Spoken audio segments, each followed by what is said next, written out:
Wi-Fi GPS drone.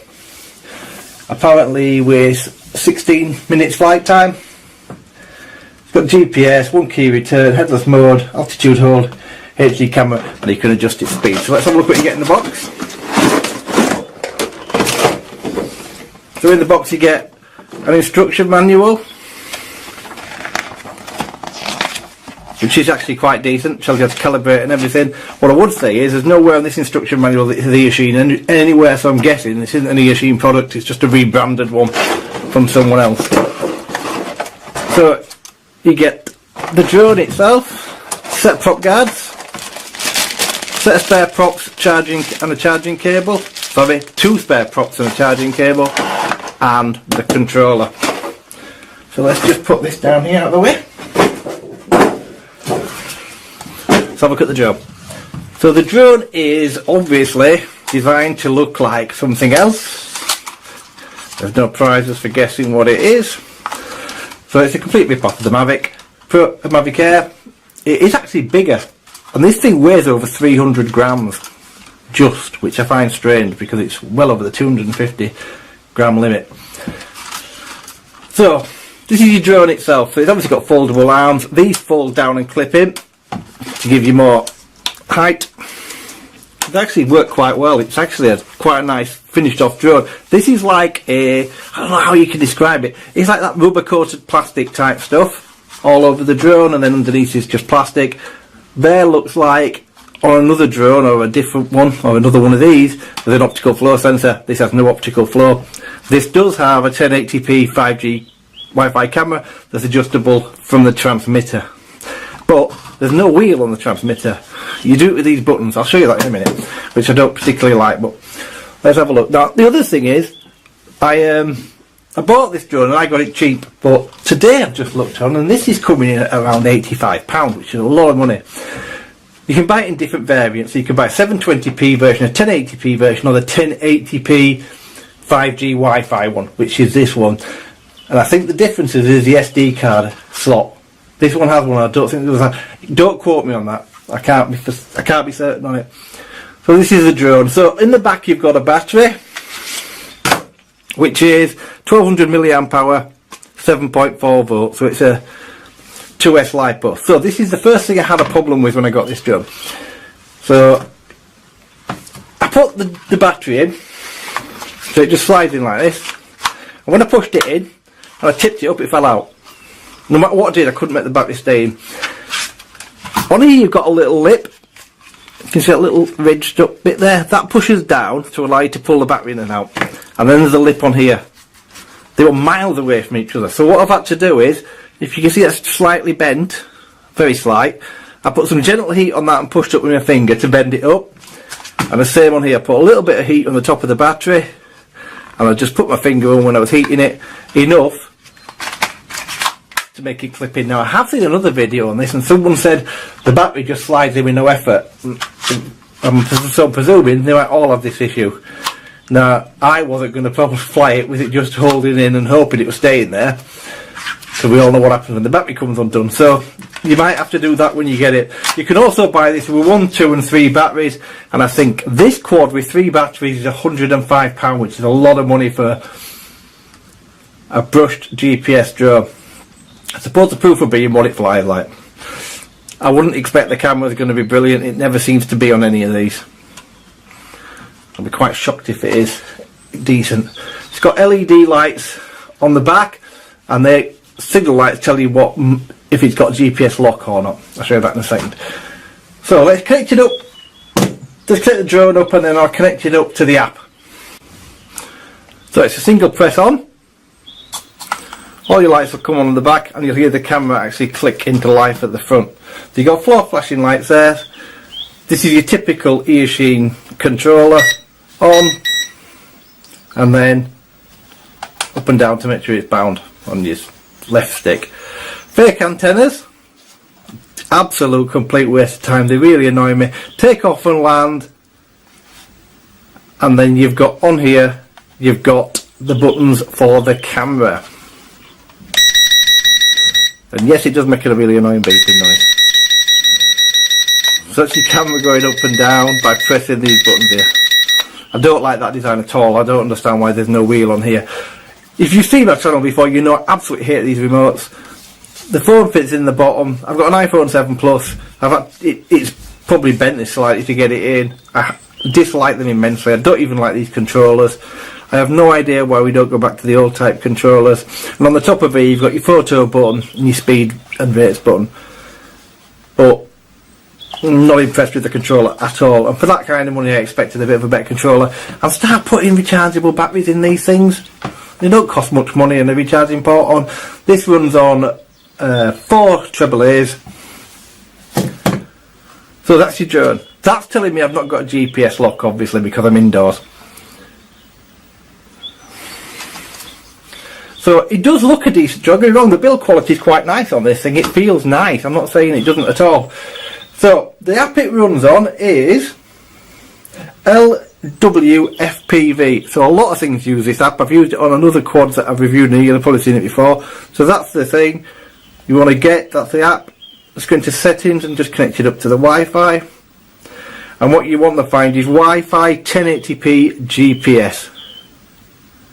So this camera module is the same on another couple of drones I've used, because this is exactly the same. As I say, I do not think this is EACHINE. It doesn't say EACHINE anywhere on the drone at all. So I'll be shocked if it is there, but they've branded it in their box. I'd imagine there's probably another one of these coming out with a different name on. Seems to be the way we go at the minute.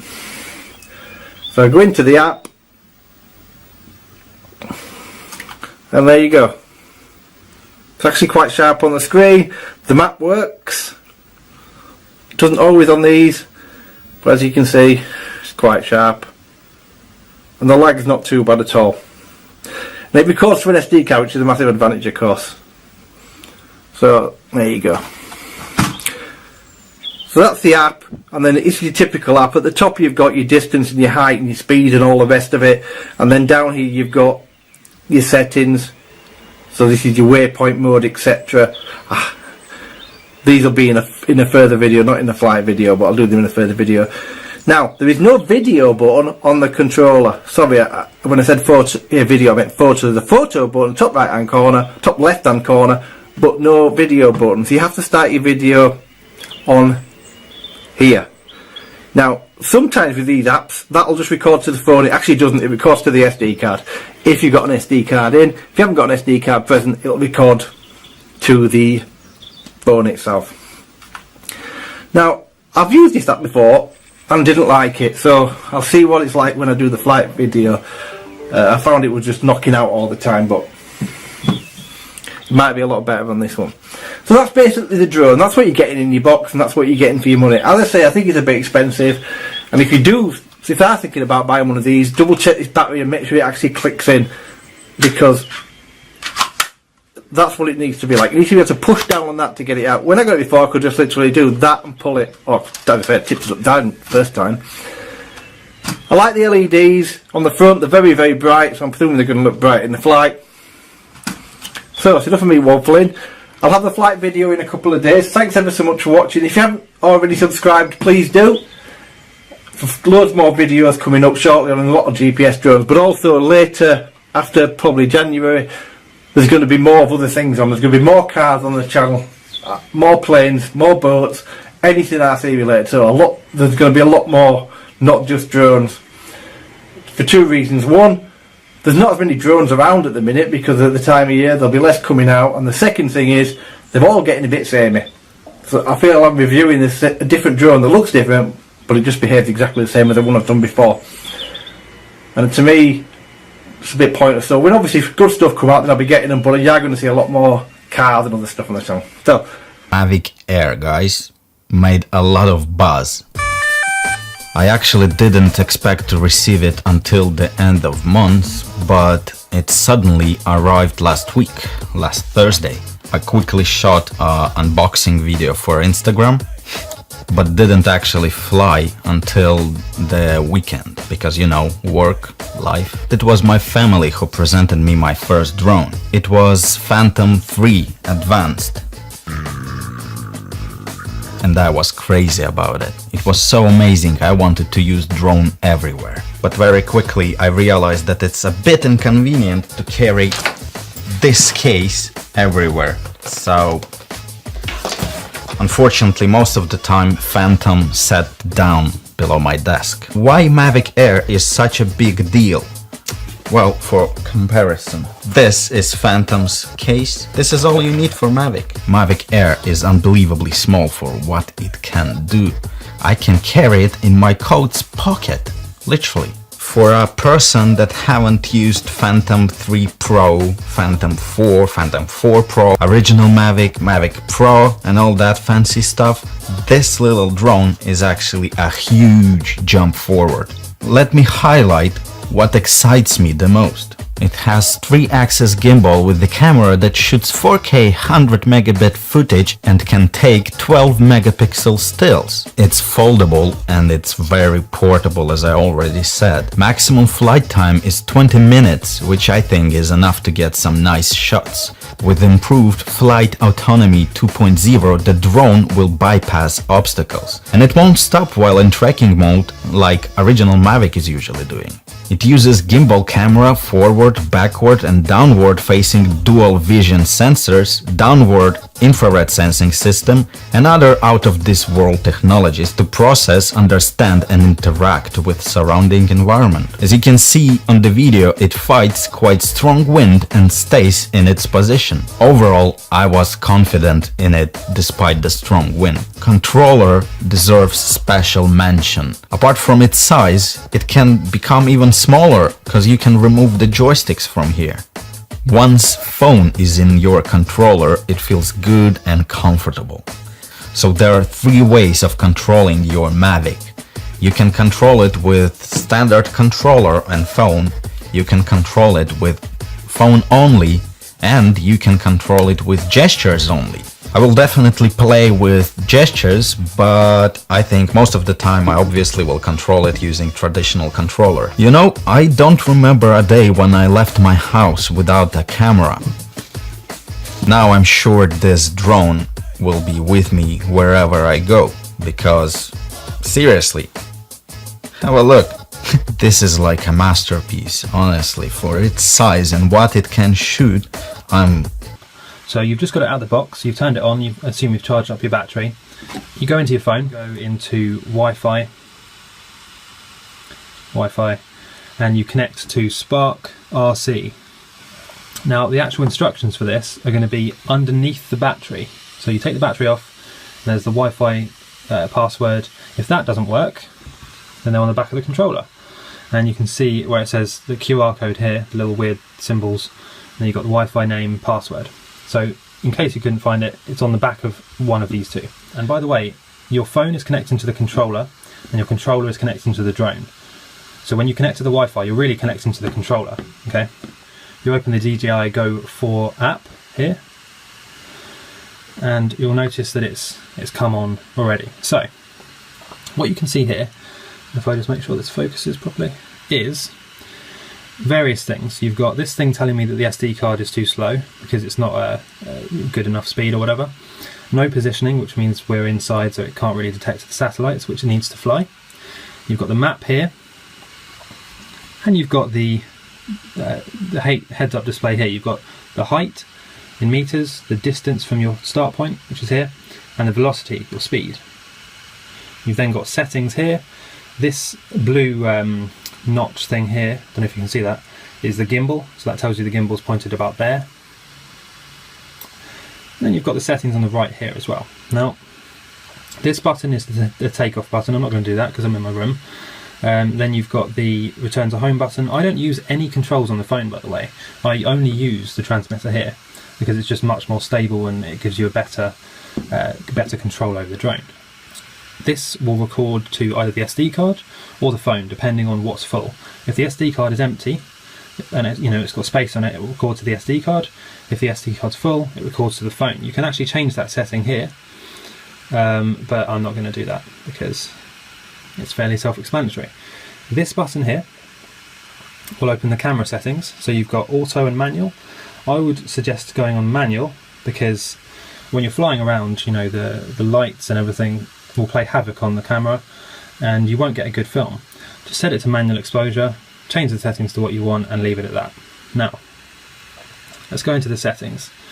So the first thing that we'll notice is the home point we can either set it as a point on the map here, or the person, which is you holding the controller. Dynamic home point means it will follow you with the controller. Okay, so you've got return to home RTH, which will just tell it that when you do press the return to home button, it's going to come back to you. And then you've got the altitude. Now this is how high you want it to be flying when it returns to home. And at the moment it's set to 30 meters. You might want to set it to, say, 60 meters if you're flying around loads of buildings, which you shouldn't be. But 30 meters is usually fairly good. Then you've got flight restrictions. So beginner mode will only let you fly within a 30 meter, I assume, radius of your home point, and it will make it much slower. So I would turn that off. Just it's not really going to do much for you. Then you've got your maximum altitude, which is normally set to 120 meters. I'm not sure why it's 190. 120 meters. Distance limit of 200 meters. That can be changed, obviously. And then you've got advanced settings here, sensors, and that's pretty much it for the main settings. Then on here, you've got the visual navigation menu. So what you've got here is obstacle avoidance. It will detect objects and fly around them, only facing forward, because the obstacle avoidance sensor is in the front. So and there's one in the bottom as well, but there's not one on the sides and back. So if you fly this around loads of obstacles and you come back on a shot like this, you need to make sure there's nothing behind it, otherwise it will crash and your propellers will break instantly. So make sure you do that. Now you've got gesture control here. I tend not to use gesture control just because, you know, if there's a flash of light or it doesn't quite understand what you want it to do, it might do the wrong thing. I always tend to use this controller because I know that when I input controls in here, it's going to do what I want it to do. You've got stick mode, which determines which of these sticks do the throttle. So at the moment it's set to this one being the throttle, this one being the movement speed, movement around the start point. Camera settings, and here you've got this sort of tells you how the Wi-Fi signal is doing. You don't really need to worry about that unless if you're flying in a built-up area, which again you shouldn't be. Make sure there's not any power lines or anything near where you're flying. And I'm just going to actually turn this drone off because it's making quite a loud noise. Maybe you can hear me a bit better now. So, carrying on, you've got the battery here, which tells you the battery. This is going to go away now because I've just turned the drone off. It tells you the battery. It tells you what percentage of battery it's going to warn you at and when it's going to return to home. You can set this to whatever percentage you want. I would suggest 20%, no lower. Gimbal mode, gimbal pitch speed. Now I would set this pitch speed to 10 because by default it's going to be 50%. That means when you pull this this wheel down here, it's going to smash the gimbal up or down and you're not going to get a smooth shot. You want a really slow gimbal speed, like 5 to 10 ideally. And we're coming to the end of this tutorial now. So you've got the video capacity, video cache. This is just for the phone memory where it stores the video, and that's pretty much it. All you need to really pay attention to is this bar here, which will tell you important warnings, like if you're near an airport, or if your battery's running low, if your satellite signal's bad. It will give you warnings, and you need to pay attention to that bar. That's the most important part. And then you've got the different modes. Ideally you want to fly here with 2 to 3 satellite bars at least. This one's the signal and this is the Wi-Fi. And this here is the battery, which is saying NA at the moment because I've just turned it off. And that's pretty much it. You've also got the map, which you can fly by certain coordinates, and that is pretty much how you get set up. And then obviously to take off, I'll just turn this off so it doesn't actually do anything. You push both of these thumbsticks towards the middle like this for a few seconds, the motors will start firing up and it will stay in place on the ground. Then you just slowly push this one, the throttle, up like this. Obviously make sure there's nothing above you. Push it up and then it will go in the air, it will hover in place, and then you can control it from there. So that's pretty much it, guys. If you enjoyed this video, subscribe. If you haven't actually got a Spark yet, there'll be a link in the description.